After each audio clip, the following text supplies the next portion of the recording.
Hello, good morning. A sprinkling of water on my head, what we call drizzle back home. Well, I hope it doesn't rain too much at the moment. My thought for today is one some people might suggest is a bit controversial. I just see it as more reality, down to simple reality. Here in the Philippines, when you come here, you maybe not looking for it, but it's here anyway. And what I'm talking about in the culture, it is accepted. What would we call it? Let's just say, well, it's the same as LBGT. That's probably the easiest way to explain. In Asia, there's ladyboys, tomboys, gays, homosexuals. They're not something that is shunned. It's not something that is felt like it's a sort of a bad omen for a family. It's actually celebrated. It's like the birth of a child is a gift, a blessing to any family. And just because when we look out the window,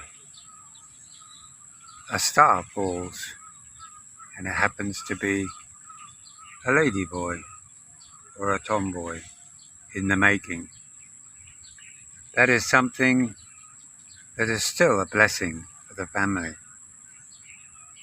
I don't think you have to go very far to find any family here, especially here in the Philippines, where they will have a member of their family that is gay.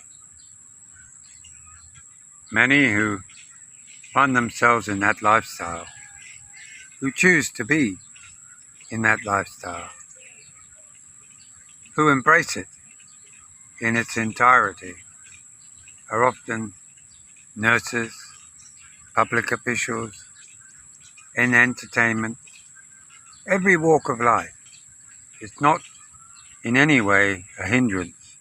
And in fact, in many ways, it's a blessing to an office when you have a few, as they might call them, bakla, if they're a boy, or a lady boy.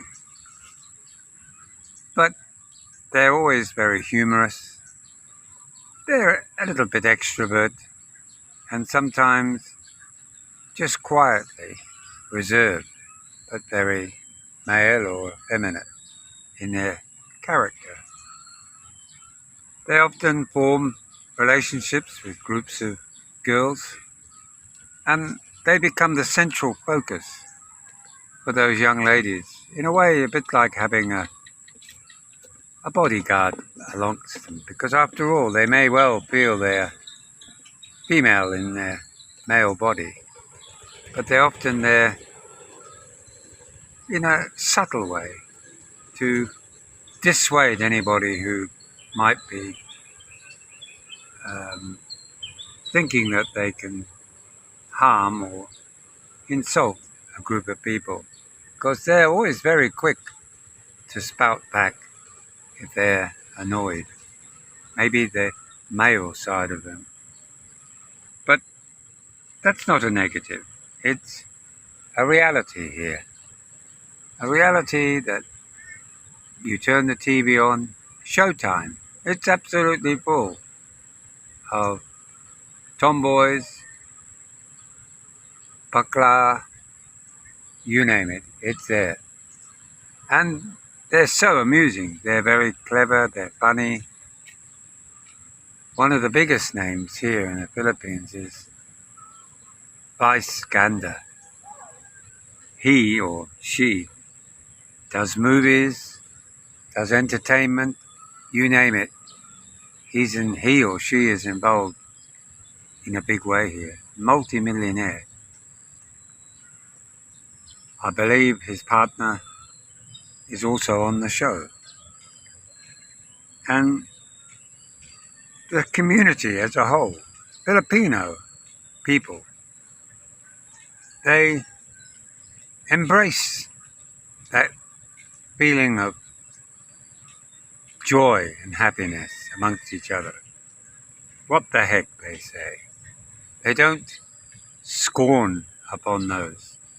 So when you come to the Philippines, and if you may have a bias or an aversion to that type of lifestyle, maybe the Philippines isn't quite for you, because there's nowhere within society that you will escape it more than in the Philippines, because it's everywhere.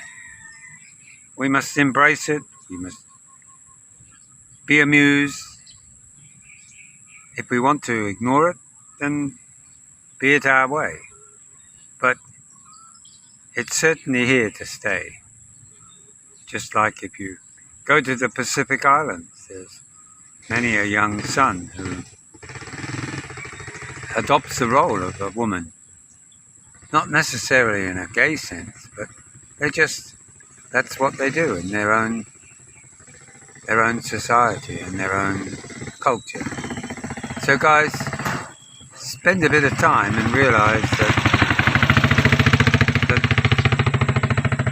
that's part of the flavor of the Philippines. Smile, laugh, be entertained, but don't scorn. Don't put any scorn upon them. They're just doing their thing, and they work hard, a lot of them.